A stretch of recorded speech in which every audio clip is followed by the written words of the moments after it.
Bonjour à tous, j'espère que vous allez bien. On se retrouve aujourd'hui pour le jardinage en avril. Au programme de cette vidéo, on va voir l'évolution du carré potager par rapport au mois dernier.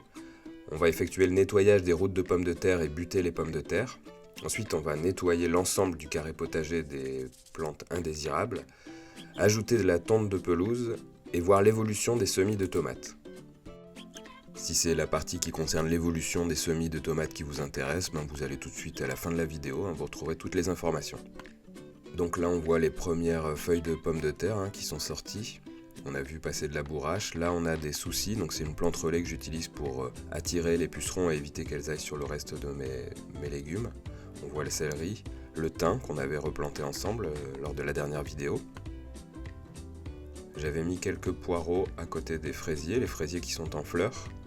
Donc la bonne association poireaux-fraisier, vous pouvez la noter, c'est assez intéressant dans les principes d'association de légumes. Là j'ai mis les plants de capucine et on voit les radis que nous avions semés ensemble.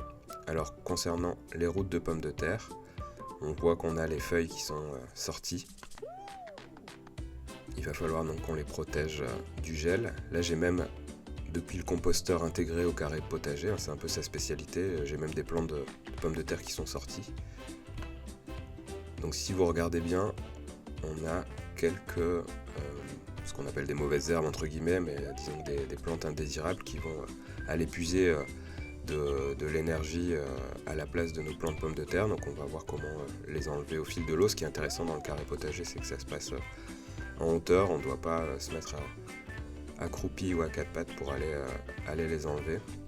Donc voilà, vous voyez un peu l'évolution du carré potager. Donc là j'ai les salades. Donc là elles sont encore toutes jeunes, toutes petites. Il va falloir les protéger des limaces. Si vous avez des astuces, écrivez-les directement en commentaire en dessous de la vidéo. Là on a les échalotes, donc on a les verres d'échalotes que vous pouvez consommer directement en salade, c'est excellent. Donc, je les avais plantés juste à côté des radis sur le tour du carré potager. Donc là on a un jeune plant de salade. On retrouve le compost et juste à côté donc j'avais fait quelques semis. Donc on a des capucines, on a des betteraves rouges, de la blette et des tournesols pour décorer le potager. J'étais parti en vacances une semaine, donc je les avais mis là à l'intérieur du carré pour les protéger, qu'ils n'aient pas trop de lumière. La dernière vidéo date d'il y a 4 semaines. Là c'est la première fois où je vais enlever les plantes indésirables. Donc elles s'enlèvent assez facilement puisqu'on a une terre qui est très facile à travailler. Et en plus on fait ça à hauteur sans trop se baisser. Donc vous voyez, ça s'enlève vraiment facilement. Attention à bien distinguer donc les feuilles de pommes de terre qui sont différentes donc des plantes indésirables. La terre est vraiment agréable à travailler. On verra une astuce en fin de vidéo pour être certain de conserver ce genre de terre. Facile à travailler, légère, et ce sera aussi plus facile pour les légumes de pousser. Donc là on voit un peu de liseron qui a poussé. Attention à bien enlever la racine, sinon il reviendra à coup sûr. Voilà, donc je fais ça pendant une journée ensoleillée. C'est assez agréable de travailler dans ces conditions. Donc on a vraiment plusieurs plants de pommes de terre sur la ligne du carré potager qui ont poussé.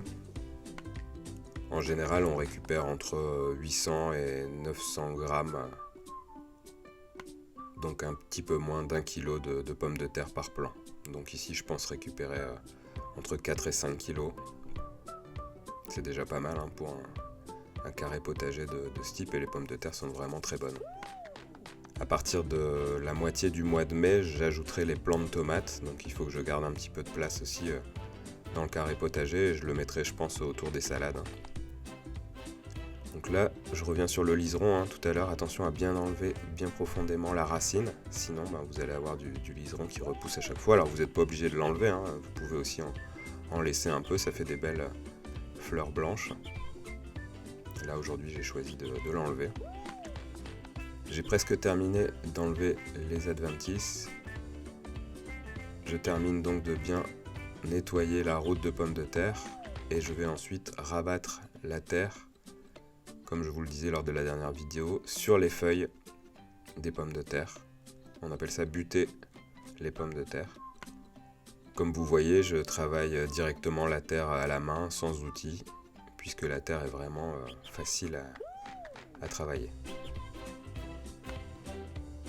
L'entretien du carré potager, sur la journée, là j'aurais passé un quart d'heure, 20 minutes, hein, donc vous voyez ça se fait vraiment facilement, c'est assez agréable, vous pouvez faire une pause entre deux si vous voulez.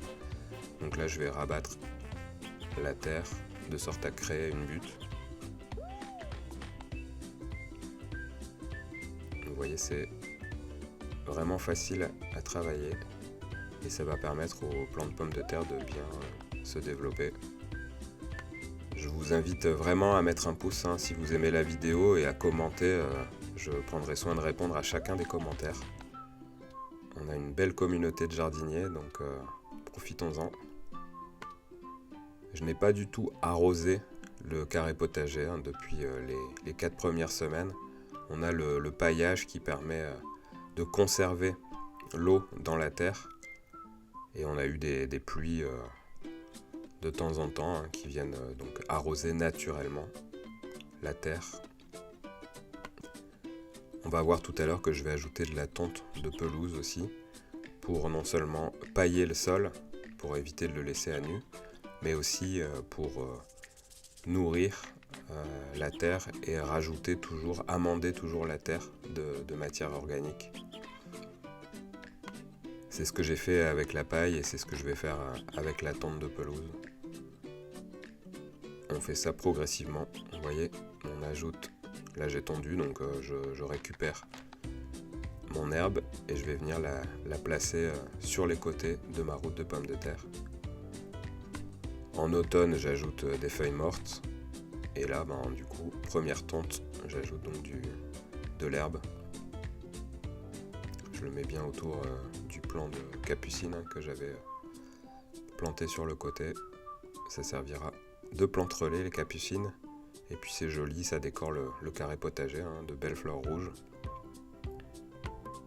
Au niveau des fleurs qui vont décorer le carré potager, j'ai mis donc de la bourrage, des soucis et des capucines et on aura aussi des œillets d'Inde.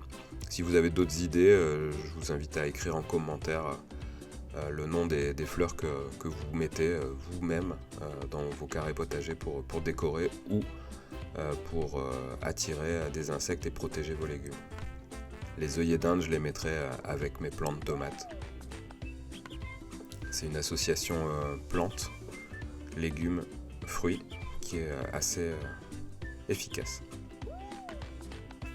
Donc je continue le tour de mon carré potager en enlevant les herbes indésirables et je vais déposer du gazon un peu partout où j'ai de la place pour éviter que les mauvaises herbes ne repoussent. Et puis pour nourrir la terre et pailler le sol, pour jamais laisser un sol découvert qui serait sujet du coup à la sécheresse. S'il y a des sujets que je n'aborde pas dans la vidéo, vous pouvez consulter aussi le blog jardin-potager-bio.fr. Et pensez aussi à vous abonner à la chaîne YouTube pour recevoir une alerte. Je posterai bientôt une vidéo sur le jardin potager au mois de mai. Dans quelques instants, nous allons voir l'évolution des semis de tomates qu'on avait réalisé ensemble lors de la précédente vidéo. Là, j'ajoute la tonte de pelouse pour protéger vraiment les feuilles de pommes de terre. Il peut encore geler jusqu'à la mi-mai, ici dans le nord. Donc je protège les feuilles, même si c'est une gelée à -1, -2, il vaut mieux que la pelouse soit au-dessus des feuilles pour protéger les feuilles du gel. Sinon vos feuilles vont devenir noires et vous allez ralentir l'évolution de la croissance de votre plante. Le fait d'utiliser la tonte, l'herbe que je récupère après avoir tondu la pelouse, ça m'évite aussi un aller-retour à la déchetterie et ça c'est pas désagréable. Là j'ai bientôt terminé l'entretien du carré potager. Voilà ce que ça donne. Donc là je pense que pendant 3-4 semaines j'ai plus besoin d'y toucher, hein. On a vraiment tout est en place, ça a pris 15 minutes. Et les légumes et les plantes vont pouvoir grandir. Alors voilà la dernière partie de la vidéo, voilà nos semis de tomates. On les avait fait ensemble il y a quelques semaines. Alors on a les plants en jardinière. Là il y a d'autres semis qui ont poussé, mais on va se concentrer principalement sur les semis de tomates. Et on va devoir aussi effectuer un petit entretien. Ils ont encore 4 semaines à passer en intérieur, donc là vous vous souvenez dans la vidéo précédente, et ben voilà ce que ça donne. On va pouvoir donc les repiquer. J'avais fait une vidéo aussi spécifique pour voir comment repiquer les semis de tomates dans des pots individuels.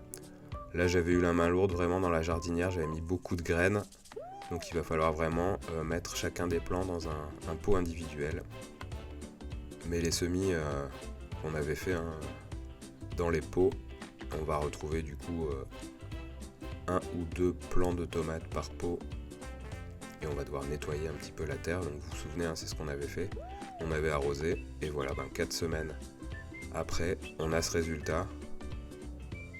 Donc ça commence vraiment à ressembler aux plants de tomates que vous achetez dans les jardineries, avec les racines qui sont bien développées. On les laisse surtout toujours en intérieur. Et là on voit qu'il y a des petites plantes qui poussent aussi sur les côtés. Alors on n'a pas 100% de réussite, donc on va pouvoir remplacer par un nouveau plant. Là on a sous les yeux une vingtaine de plants de tomates qui vont pouvoir du coup être plantés vers la mi-mai. Donc là vous nettoyez assez facilement les pots. Pensez à arroser pour laisser la terre humide. Alors je suis parti une semaine comme je vous le disais tout à l'heure en vacances, et là c'est une vidéo des plants à mon retour. Donc voilà, il y en a un qui a peut-être eu plus soif que les autres, et voilà, on peut le remplacer par un autre plant pour garder vraiment notre culture intacte et d'avoir suffisamment de plants de tomates pour les replanter directement sur le potager. Alors là je vais pas tous les planter dans le carré potager qu'on a vu, j'en garderai peut-être 3-4. Les autres seront destinés à mon potager que j'ai au jardin familial. Prévoyez toujours un petit peu plus de plants de tomates, puisque lorsque vous allez les repiquer, vous allez peut-être en perdre 1 ou 2. Vous allez peut-être avoir des limaces qui vont manger 1 ou 2 plants, donc il faut toujours prévoir d'être plus large. C'est ça qui est intéressant quand on sème ses propres graines, c'est qu'on peut prévoir un petit peu plus, prévoir des variétés différentes aussi, pour avoir des tomates qui ont des goûts vraiment différents. La communauté dispose aussi d'un groupe Facebook, vous pouvez partager l'évolution de vos propres plants de tomates si vous voulez. Vous envoyez les photos, ça permet à chacun d'interagir et de poser des questions sur les façons dont vous cultivez vos plants de tomates ou autres légumes. Donc là, on est en train de nettoyer tous les pots. Si vous voulez revoir la vidéo sur comment repiquer les plants qui étaient en jardinière pour les mettre dans des pots individuels, vous accédez directement sur YouTube à toutes mes vidéos. Donc c'était la vidéo juste avant celle-ci. On a encore passé une bonne journée au jardin. On va ensuite arroser pour maintenir vraiment la terre des plants de tomates humides. Ça se fait facilement, c'est plutôt propre. Là je vous rappelle qu'on est en intérieur, donc il faut pouvoir jardiner sans salir vraiment son intérieur. Donc c'est ce qui me plaît dans cette... Encore quelques pots et on aura terminé. Je vais peut-être les réarroser dans 3-4 jours. Ça dépend de la température de la pièce. Là ils sont au bord de la fenêtre, il a fait à peu près 20 degrés. C'est terminé pour aujourd'hui, je vous souhaite une belle journée, je vous dis à très bientôt sur ma chaîne.